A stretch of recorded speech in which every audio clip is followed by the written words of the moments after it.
What is up guys, it's your boy aswell here, back with another Dragonflight Goldmaking video.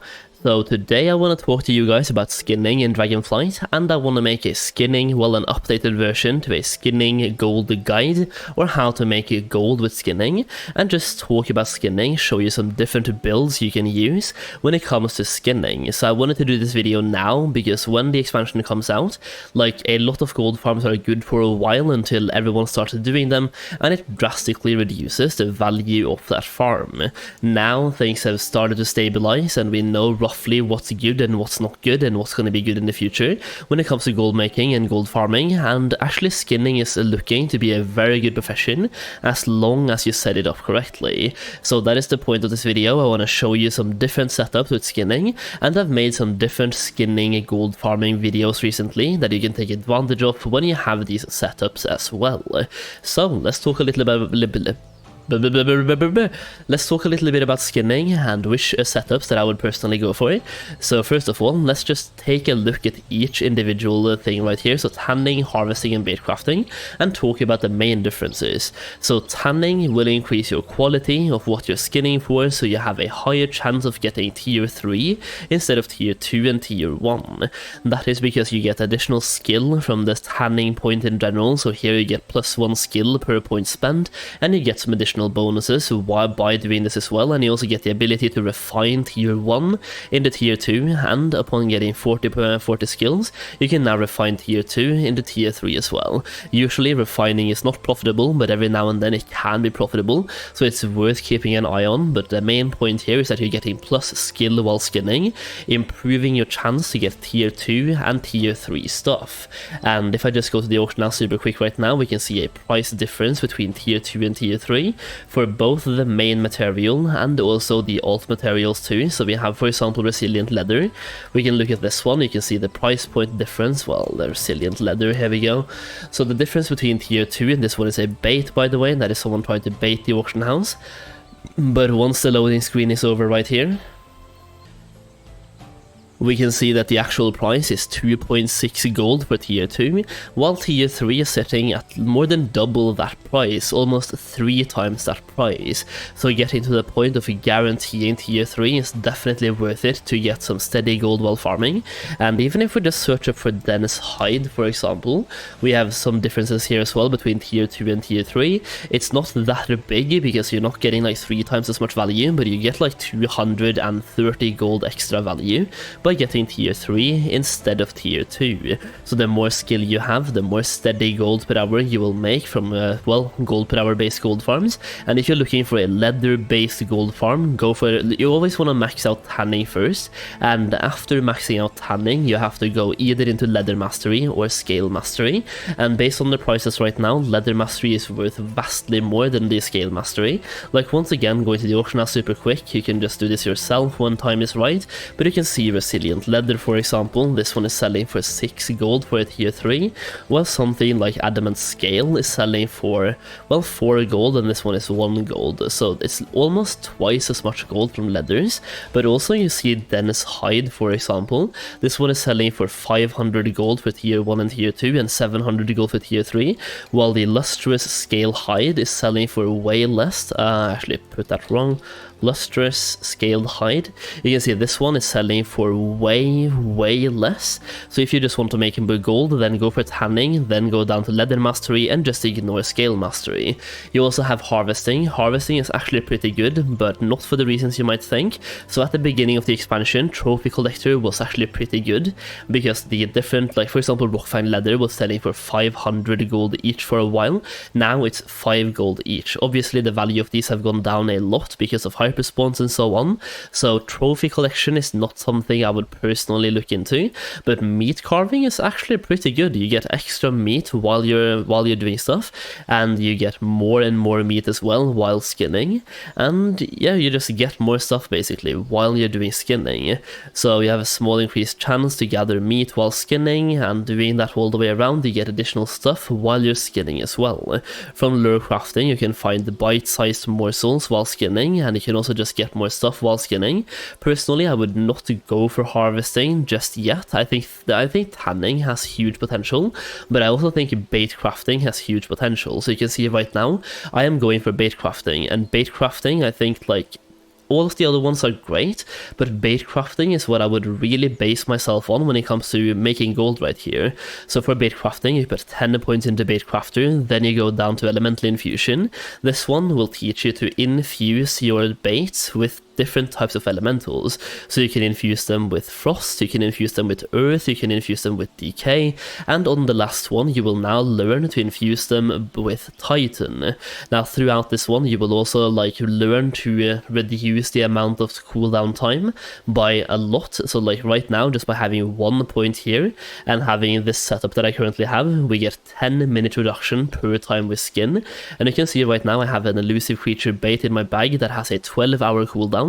That means that if I do my math correctly, if you do 72 skins, that means you will have the entire cooldown reduced. So if you're doing 720 mobs per hour, which most gold farms out there are doing like 2,000 to 3,000 mobs per hour, that means like just by having 720, you can do 10 of these lures per hour. If you learn to infuse them with titan, you're also getting 7 rousing orders every single time. And if I go to the auction house right now, for example, you can see that go to the auction house, go to sell. So 7 of these are selling for 1.6k, 1.7k, and if I do 720 kills per hour, that gives me 10 lures or bait every single hour. That is 16,000 gold per hour just from these baits alone, not even counting the gold from skinning.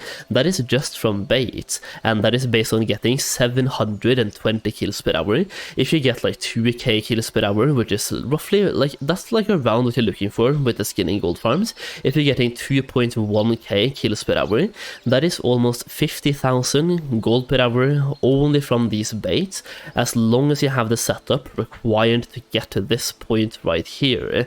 Now when you craft when you fuse it with titan, only you can skin that mob, but when you get enough points to go into mastery right here, now you can start summoning elites and rares. So right here, once you have 20 points in mastery, you can now summon elites, and if you summon an elite, every single one that targets the elite can skin that one. Here you can also summon a rare as well, which can be skinned for even more rewards, giving you better gold per hour, plus everyone can skin that one. So in a perfect scenario, you would have a full 2x4 farming group where everyone has the ability to spawn elites and rares at the same time, and everyone would infuse their bait with the titan, so rousing order, and that way you can currently make, like there's literally groups out there right now making 250,000 gold per hour with skinning by doing this entire setup, but that also requires 8 people to have a ton of points spent into skinning.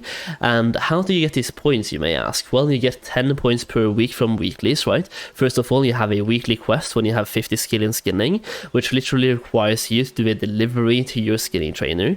That will give you 3 points per week. You also get 7 points per week from Curious Hind, so you can discover 7 samples per week.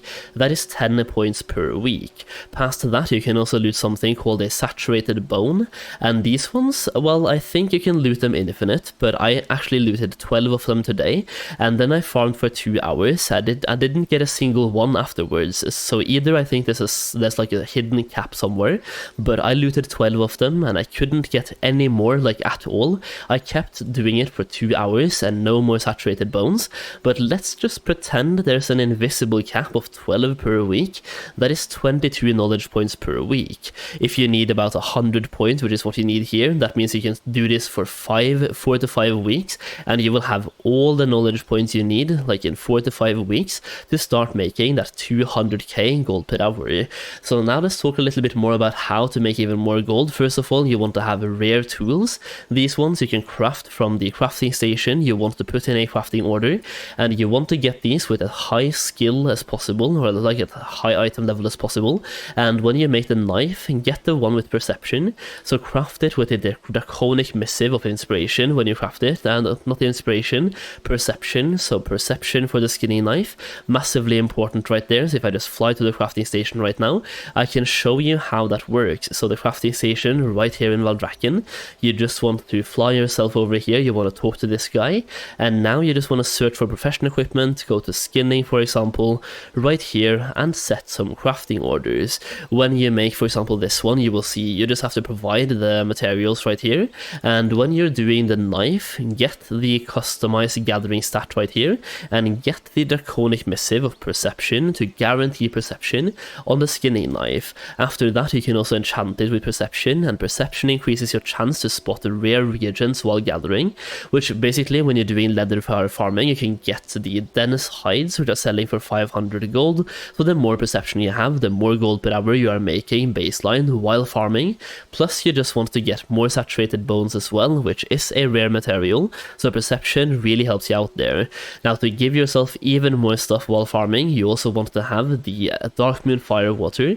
This one increases your deftness by 15%, so your gathering speed, and also the crystalline file of perception. This one, once again, if you don't have alchemy in your character, you have to put in a crafting order, so perception.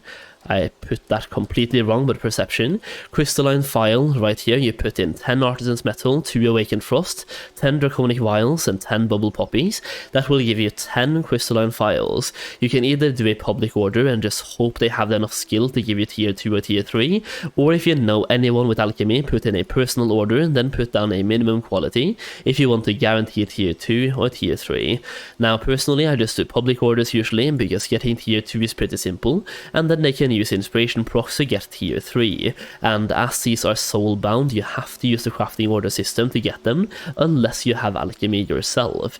But for example, tier 2 gives me 40%, not 40%, 40 perception, and if I go back to perception right now, I have 207 perception, giving me plus 20.7%, so 40 perception is 4% increase to find rare materials while I'm scanning. So perception, having this flask, definitely going to add the gold per hour quite a bit. You're getting 4% more, 5% more if you have tier 3, and that will definitely help you get a lot more rare reagents while skinning as well. So basically, to sum the video up, you want to go for either bait crafting or tanning. Personally, I think bait crafting will be way better down the line, because you're getting rousing orders, so you're not just basing yourself on the value of skinning materials, but you're also getting rousing order at the same time. So what I'm personally doing right now on this character is that I'm going for bait crafting, then I'm going for elemental infusion to get titan crafting right here, to give myself rousing orders. Then you want to get to 25 points spent right here to unlock the second sub-specialization, and then you want to max this one out as well. Once I have both of these maxed out, I will be in the perfect scenario to do group farming with other people that also have bait crafting. Then I can start going into tanning to make even more gold as well after that point. But definitely bait crafting has huge potential, and I don't think enough people actually know about the fact that you can infuse your bait with Titan to give yourself rousing order, and this one is going to be massive for group farming, especially when you go into mastery and learn to summon the elites and rares. And I think this will actually be nerfed sometime down the line, because before you could actually, like, even if you summoned a normal mob with Titan, everyone could skin the normal mob as well. That got nerfed because it was way too overpowered when you had like 2x4 farming groups where everyone was spawning Titan infused mobs and just skinning them. But even now, if you go to mastery and you go for the elites and rares, you can summon a ton of elites and rares if you have 8 people skinning together in a pretty good skinning area to reduce the cooldown, so it's pretty good. So go for bait crafting, then tanning, and if you want, you can also go for harvesting to go into meat carver to get some meat while farming as well. And that is basically going to be my updated skinning guide, talking about which professions to go for, or the specializations to go for, and 2 out of 3 at least has massive potential if you ask me. So yeah, we have a lot of skinning gold farms, and these are the specializations I would go for those gold farms. And we also talked about which profession tools to get, the stats to go for, perception once again. If you have any questions, please feel free to let me know in the comment section down below. Hopefully this cleared up skinning a little bit for you, and personally I do think skinning has a lot of potential this expansion. It just requires a little bit of setup to get it to the point of being profitable, because if you pick up skinning right now, you're probably going to get like 30 to 40,000 gold per hour, but if you do some actual setup and get some knowledge points, you can make way more, and it scales on itself and it becomes incredible. Either way, I hope you enjoyed the video. If you did, please leave a like down below, and also consider subscribing to the channel for more Dragonflight videos. We actually have a subscriber only video as well, so if you just subscribe down below, go to my channel, you can see a subscriber only video if you just go to my channel after subscribing, so go and check that one out. Hopefully you enjoyed the video though. Once again, leave a like if you did, subscribe as well. Thank you so much for watching, and I'll see you again very soon.